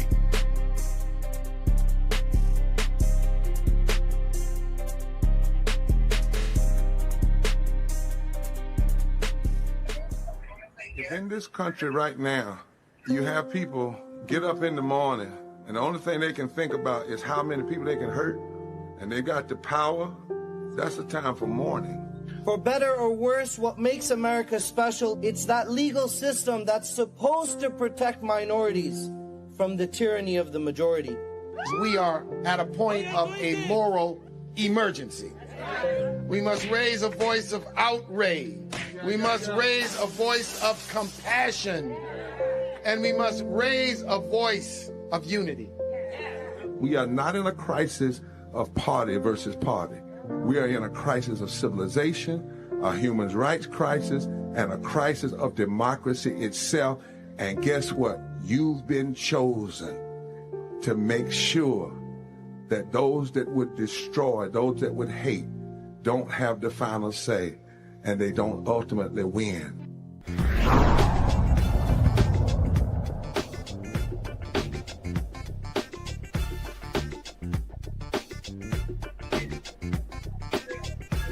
Brittany, turn your phone off.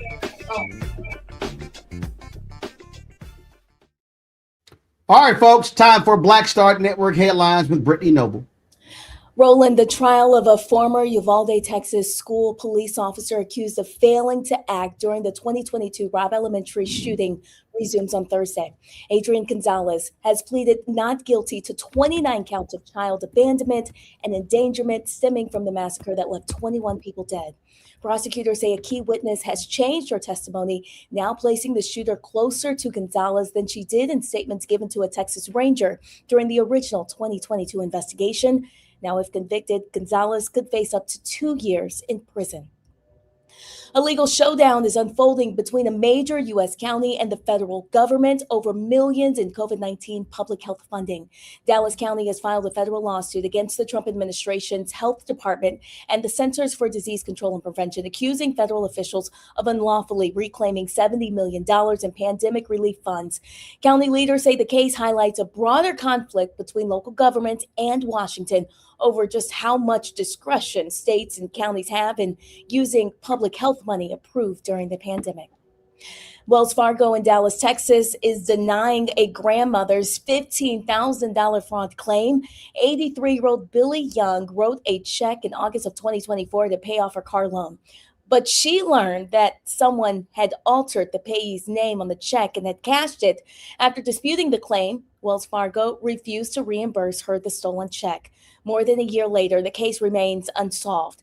The bank notified her in May that she had missed a 30-day deadline to file a claim. Her granddaughter filed a police report and an appeal on her behalf with the bank.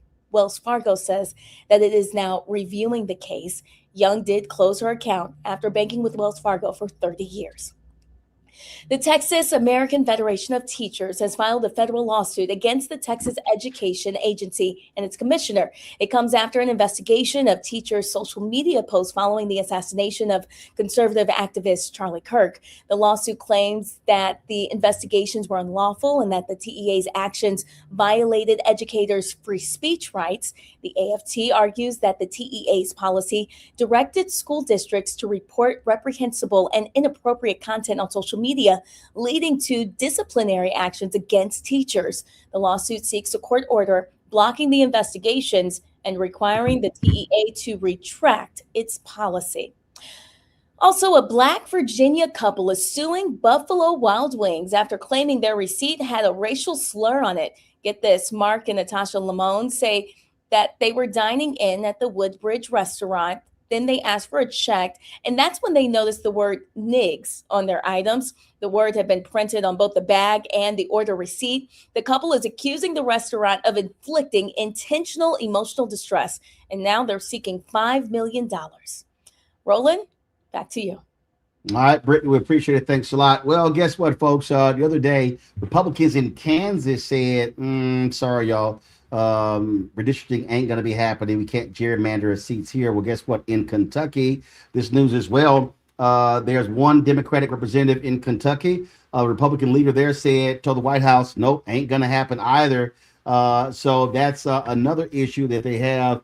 Joe, these Republicans, they already ticked off because Indiana Republicans voted it down. Now Kansas and Kentucky. So their whole plan to gerrymander the map is blown up in their face, and they really screwed up because the actions that Democrats took in California and other places as well. And so it did not get them the results that they wanted. I don't know. Can you? Okay, good. I'm on. No, it didn't get them the results that they want. I mean, I've long said this on this show and other places. There's only so much you can do and so much you can push. And then sometimes people say, we've had enough. They've clearly heard from their constituents at home that they don't want this. And I think some of them genuinely are concerned about the nation. I know we kind of poo-poo conversations about democracy, but they're seeing that for every action, there is a reaction. And Democrats can do just what they do. So if that's not the country that they want, it has to stop somewhere. And they're saying, you know what, in Kansas, Kentucky, it's stopping here. The buck stops here. And some of them are doing a great peril to themselves. There are some Republicans who will be primaried and who will not be reelected because of the decision they've made, and yet they're doing it anyway. And it goes to show there are some limits to Donald Trump's power, although sometimes it feels insurmountable. You got to keep fighting. Well, you absolutely have to keep fighting. And Tyler, bottom line is, you can't just concede them. You must fight on every single level. And I got sick and tired of hearing people say, well, oh my God, what are they going to do? They can't do anything. You have to figure out every single possible way, push every button, consider every opportunity when it comes to fighting these folks trying to steal these seats. Yeah, absolutely, because it's in turn done with like surgical precision, as you said before. And I think when things like this fail, I think it exposes how out of step these politicians are with the people they claim to represent. And I think people are continually learning and leaning in that participation plus the pressure can really disrupt even the most carefully drawn out plan or scheme that these elected officials are trying to put in place. And this isn't just about maps. I think it's about whose voices matter the most and whose futures decide what's behind these closed doors. And I think communities are continuing to stay vigilant and what it looks like to protect their right to vote and what it looks like to have a democracy that's representative of what they look like. And I think it all comes down into organizing. It all comes down in how we show up to really to disrupt these careful schemes that they're trying to do. But what this also says to us, though, Rebecca, is that we cannot have people just sitting on the sidelines waiting. We can't have organizations. We can't have, and I'm talking about. I'm not talking about national civil rights groups. I'm talking about all these Black organizations we have around this country. Too many. I just felt that too many people in 2025 were still in shock that these crazy deranged MAGA people chose to put back in the White House the insurrectionist liar in chief. And folks were talking about taking time off, checking out of the process, doing all sort of other stuff. And I'm sitting there saying, no. This is a moment where you have to be strategic in how you battle in terms of what you focus on. And I'm saying to people right now, this is early January. You've got primaries coming up. And we better understand, we talk about politics, and this is the thing I need people to really understand, Rebecca. When we talk about politics, we talk about voting. We're not just simply saying, okay, fine, here's vote, that's what it is. No, politics is about the delivery of goods and services, the delivery of resources on a national, state, county, city level. And if you check out of a process, it's guaranteed you're probably going to get screwed. So this is not a moment where any of us, any Black person could say, I'm sitting this one out. That simply cannot happen.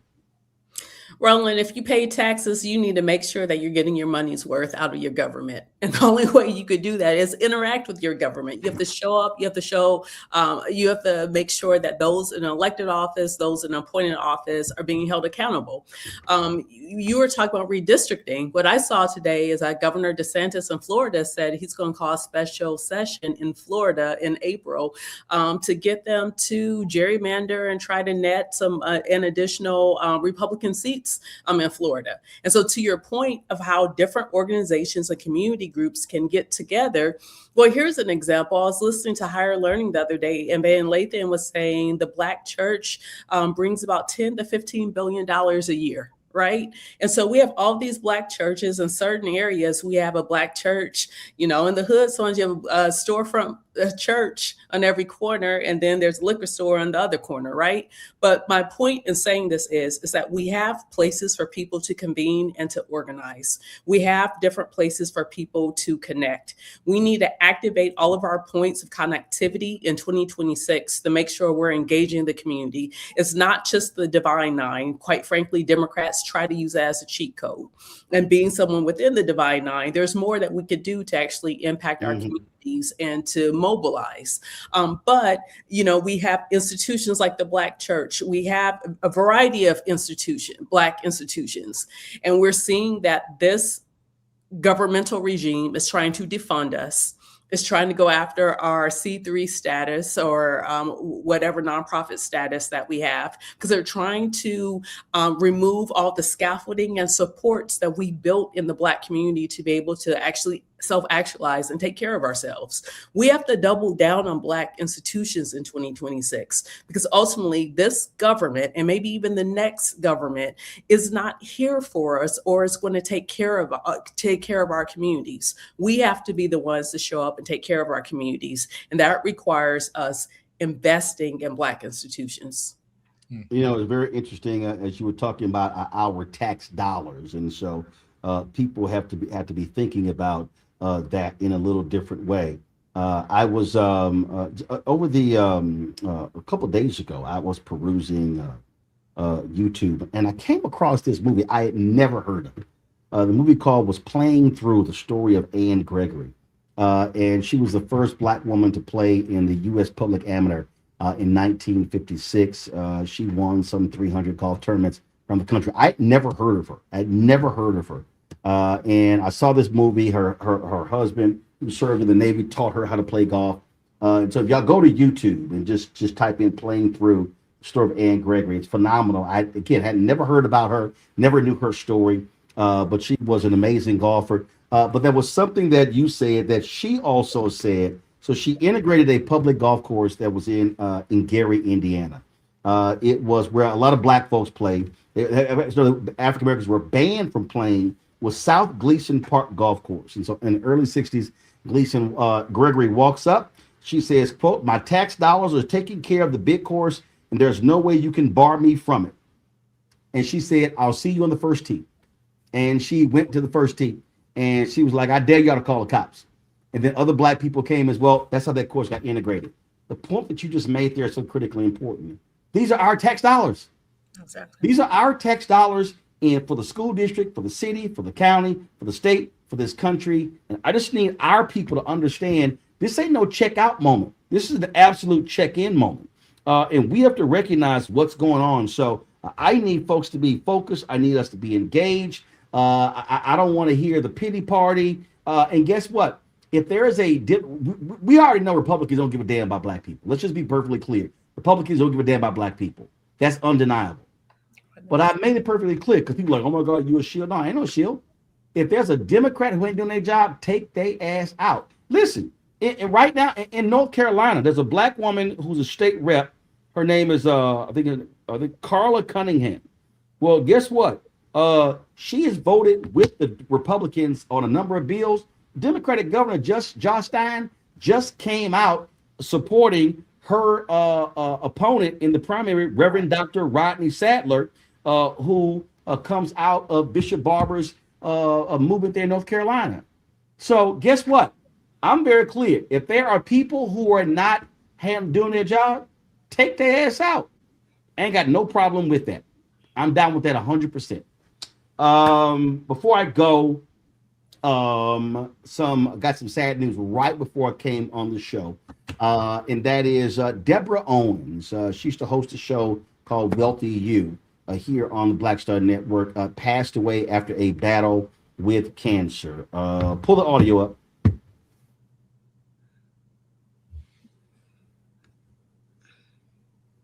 In the Black community is about making sure that we have assets that can last beyond our lifetime. That's right here on Get Wealthy, only on Black Star Network. Deborah, I knew for years her husband was Terry Owens in National Association of Black Journalists. I knew, of course, Terry, longtime anchor in Baltimore. And so right before I went on the air, that was one of the reasons why I was actually late coming on the air, because I got a phone call asking if I was aware of her passing. Terry actually, give me a second. I want to post this here. Terry actually posted this on Facebook. Give me 1 second. He posted, my heart is broken. The love of my life, my soulmate, has left this world. Deborah fought a courageous, grace-filled battle with cancer and passed away peacefully on January 4th.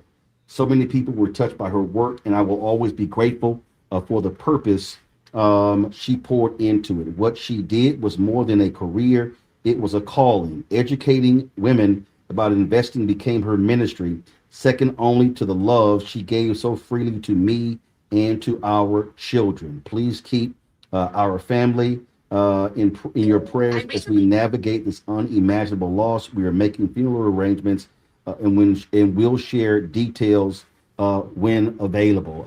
Again, Deborah hosted that show when we first launched the Black Star Network in 2022. She hosted that show. We've run, we've run the repeats a number of times.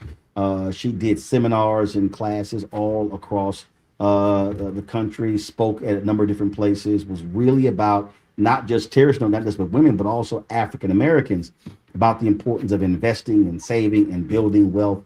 And so, again, condolences go out to Terry, to their family, and we certainly appreciate all the work that Deborah did, just really empowering so many people. And so we'll let y'all know about funeral arrangements once they become available. All right, let me thank my panel for being with us today. Tylik, Rebecca, and Joy, we certainly appreciate y'all being on today's show. Thank you so very much, folks. If y'all want to support the work that we do, please join our Bring the Funk fan club. Your dollars make it possible for us to do the work that we do. And so if you want to support us, please do so. Cash App, use the Stripe QR code. You see it right here. Use that QR code, click the Cash App pay button to contribute. You can also use this for credit cards. PayPal is R Martin Unfiltered. Venmo is RM Unfiltered. Zelle, Roland at RolandSMartin.com. Roland at RolandMartinUnfiltered.com. Checks and money order. Make it payable to Roland Martin Unfiltered. P.O. Box 57196, Washington, D.C. 2003 7-0196. If you want to download the Black Star Network app, y'all, we got a new provider. So some of y'all been having some issues. If you got some problems, send us an email. We'll walk you through it. But you can download our app on Apple phone, Android phone, Apple TV, Android TV, Fire TV, Amazon Fire TV, Roku, and Samsung Smart TV. Also, if you want to get our Roland Martin Unfiltered swag, please go to shopblackstarnetwork.com. T-shirts for t-shirt, you name it, t-shirts, sweatshirts, all that good stuff. Go to shopblackstarnetwork.com to get our t-shirts. Also, support Black-owned businesses. All the products that you see in my studio, of course, you can go to shopblackstarnetwork.com for that stuff as well. Go to our marketplace to support those Black-owned businesses. And folks, we're down to the last, I think it's $120,000 left before the raise of fan base closes. The goal is to raise 17 million, 16.8 million has been raised. And so download the app. First of all, let's download the app. And if you want to invest in Fanbase, go to startengine.com/fanbase, startengine.com/fanbase. If you look at the map, when using the app, you see a lot of different changes have happened, a lot of different upgrades and stuff along those lines. And so please download that as well. All right, folks. That is it for me. I appreciate all of y'all watching today's show. Let me thank all of y'all. I got so many text messages from people thankful for the interview with Richard Smallwood. We did December 16th, 2019. We thought it had been lost, and it simply wasn't categorized properly. So we found it, and so we have that as another interview that we found going to be airing next week. Former Senator Doug Jones, he was the prosecutor in the case of the white men who killed the 4 little girls in Birmingham at 16th Street Baptist Church. Well, we had interviewed him, same thing, thought that was lost. I actually found that before the Richard Smallwood interview. So we're going to have that on tomorrow's show next week as well. And so, but again, thank you so much. If y'all missed the Richard Smallwood interview, it's a fantastic conversation about his life, his book, Total Praise. Simply go to our YouTube channel. You can check it out. Just click live. You can see the video there, or go to our video segment. You can see it there as well. And please share it. But again, so many people were hitting me yesterday and today, thanking them for that interview. And that's just one of the reasons why we do what we do. Because listen, MSNBC, CNN, Fox News, ABC, NBC, CBS, you could throw all these digital outlets, all these people, they're not going to be sitting here talking about Richard Smallwood. We know what Richard Smallwood means to our community. We know what that means. And there's so many people like him who will never, ever get any airtime on any of those networks, because for them, they were like, who is that? Oh, Richard Smallwood? Well, I don't know who that is. Well, we know what it means to our community. And so having an outlet that allows for us to be able to sit down and talk to these individuals and tell their stories is critically important. We're going to be doing a lot more of those interviews in 2026, not just with entertainers, but book authors and business folks and health folks and you name it. And so that's why your support is so important for the work that we do. We've hired, new staffers. We've got a lot of work done. If y'all go to blackstarnetwork.com, you'll see how we have been taking a lot of these stories these interviews that we do on the show, turning them into written pieces on the website, moving a lot faster, getting those videos up. So when you share them is important. This, of course, is this. You'll see right here. This is now how blackstarnetwork.com looks. And so you see the interview we did there. We represent Norma Torres, an interview with LA Mayor Karen Bass, interview with Congressman Jimmy Gomez. We need to get the Hank Johnson interview up as well. You see us talking there with Mark Morial about their museum. That's good. The Hank Johnson interview is right there as well. And so, folks, this is what we've been working on. So we completely redid blackstarnetwork.com, turned to a news portal. You see our shows right there. We've got some shows that we're going to be adding as well. So lots happening here at Roland Martin Unfiltered and the blackstarnetwork.com, and your support is so valuable. I've been out of studio. Because we have been really focused on doing lots of change there, a lot of upgrading on video and audio. I'll show you some of that tomorrow. And so we're trying to make this as best as we can. So we certainly appreciate it. Folks, that's it. I'll see y'all tomorrow right here, Roland Martin Unfiltered on the Black Star Network. Holla!